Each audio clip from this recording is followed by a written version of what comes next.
So since this biasing circuit is having an output resistance is equal to GM2 into R02 into R01, we will not be able to use the same configuration for generating this current source capital I, because I am expecting an output resistance equal to A naught square R0. So in order to achieve the same output resistance, I need to go for one more PMOS device Q3 in cascade. So you should need a three-stage cascade current source instead of two-stage cascade current source. So this is a modification that you require. So this is a modification that you require in order to achieve the same output resistance. So the drawback of this double cascading is additional transistor is now stacked between the power supply rails. So under the same power supply VDD, I have stacked three transistors for this amplifier part. Accordingly, I should connect three transistors in order to generate this current source capital I also. So together I will have 6 transistors connected in a single power supply rail VDD. Are you following me?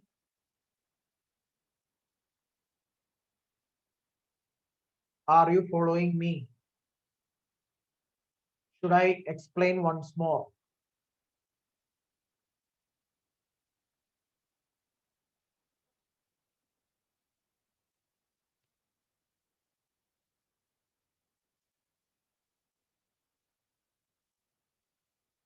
Yes, sir.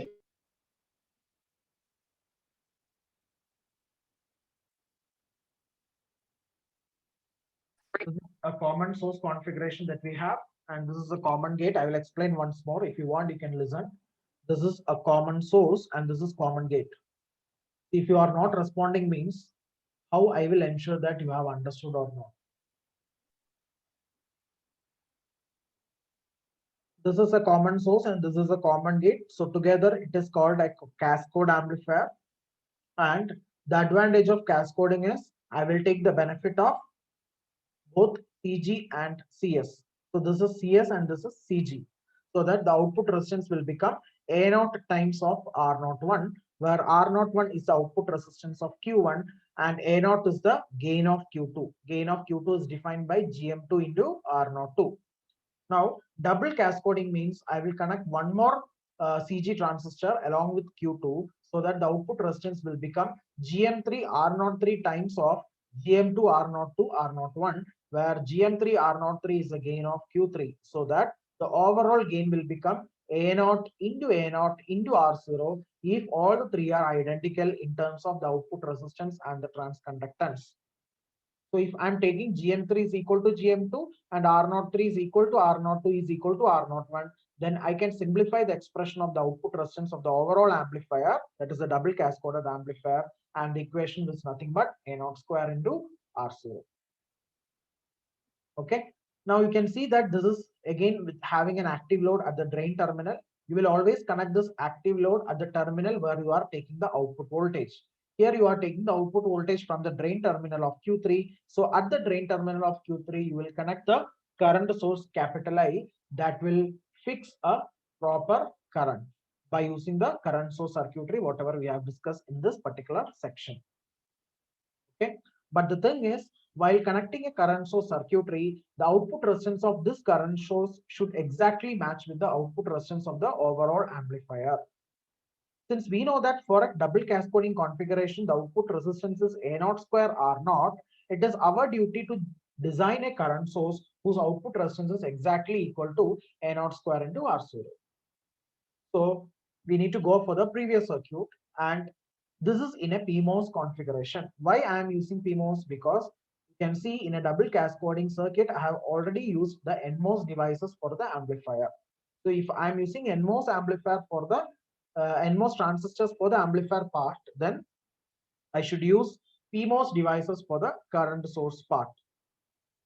So in the circuit, I have used only two transistors Q1, Q2, so that the output resistance of this current source circuitry is given by GM2 R02 into R01, where GM2 R02 is nothing but A0.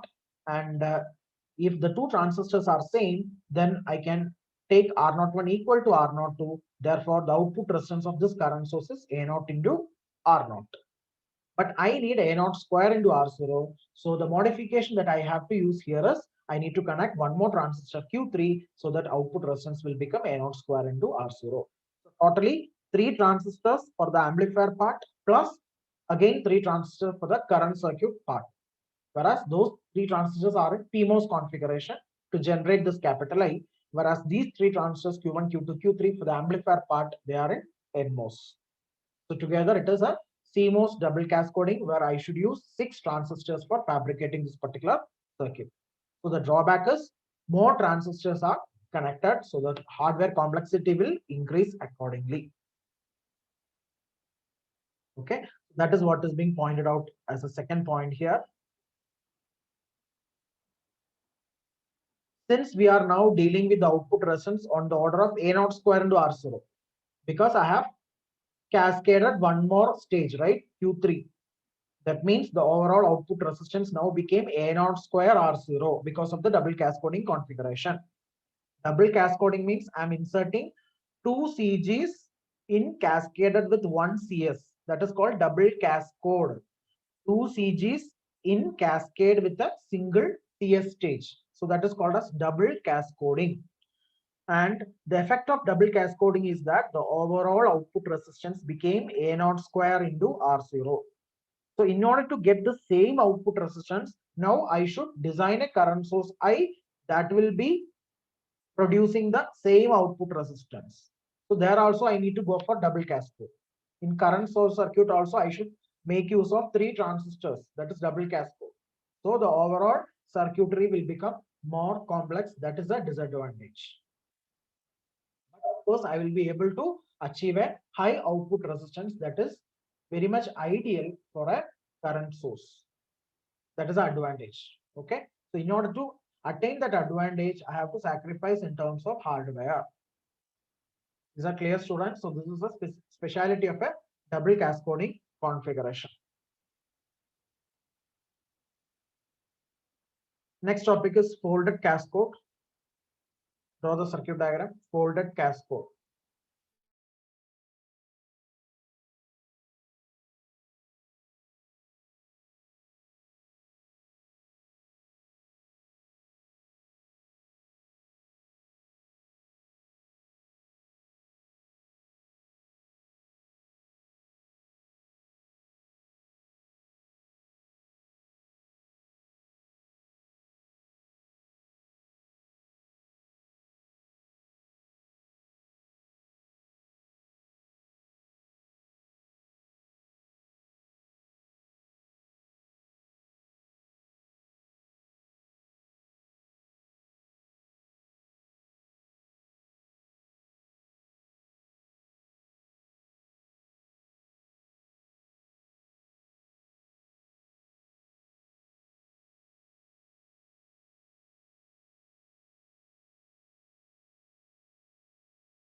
So in the double cascoding, you can see I have connected this Q2. Sorry, in the folded cascode, you can see I have connected this Q2 in a folded manner.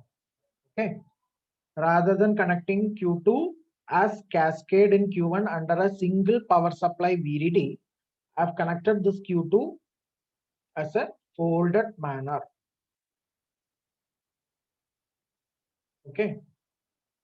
So here Q1 is the actual amplifier transistor where it is working in a CS configuration to which Vi is your input that is to be amplified.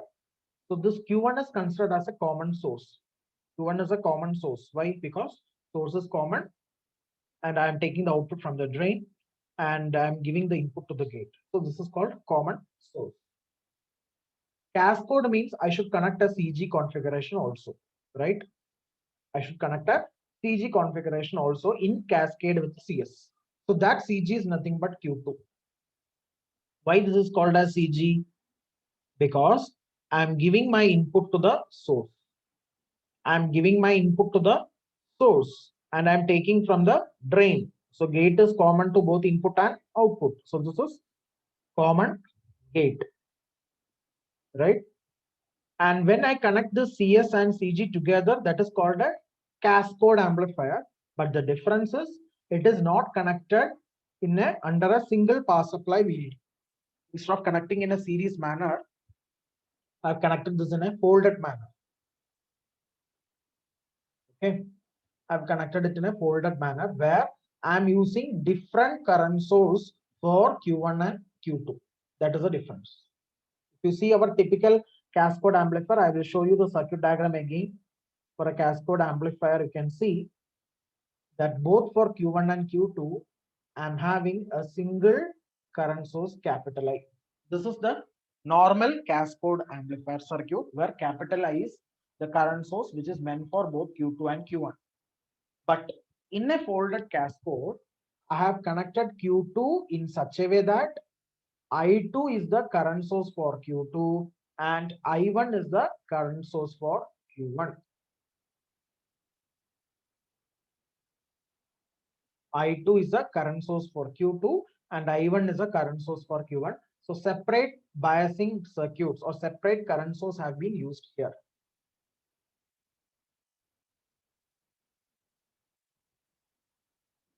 So why I am going for this is because we need to avoid the problem of stacking a large number of transistors across a single low power supply.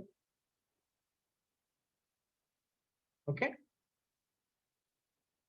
And capital I1 and capital I2, you know that it can be generated by using a PMOS device, as I have shown in the earlier circuits. This is a cascode current source which have used or which is implemented by using a PMOS transistor.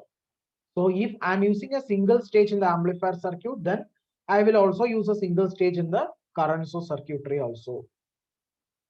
But the only thing is that this is a PMOS device, whereas this is an NMOS device. So I1 and I2 are fabricated by using a single stage PMOS devices. Okay. And one more speciality. Here Q1 is NMOS and Q2 is PMOS. Q1 is NMOS and Q2 is PMOS. Whereas in a conventional cascode amplifier, if you see, both are NMOS devices. So please learn the difference between a folded cascode and a typical cascode. In a normal MOS cascode amplifier, Q1 and Q2 both are NMOS devices. Whereas in a folded cascode, Q2 is PMOS. You can see the arrow mark. Q2 is a PMOS device where arrow mark is inwards, whereas Q1 is an NMOS device where arrow mark is outwards. So that is another difference. Then third feature is I have included, as I explained earlier, additional current source I2 is needed to bias this because one is NMOS and other one is PMOS, right? I can't give common current source for both the circuits, so I have to go for a second current source circuit I2 explicitly for Q2. Whereas I1 is a current source which is exclusively for Q1. Clear, students? And I'm taking my final output across the drain of Q2. I'm taking the final output across the drain of Q2. And this is a bias circuit which should bias this transistor Q2 properly in the saturation region for the proper amplification to take place. That is not shown here. So V bias will fix a proper bias voltage at the gate of Q2. So the more features of this folded cascode configuration we will learn in the next class. So kindly revise it and then attend the class. And please be active in the class. Thank you.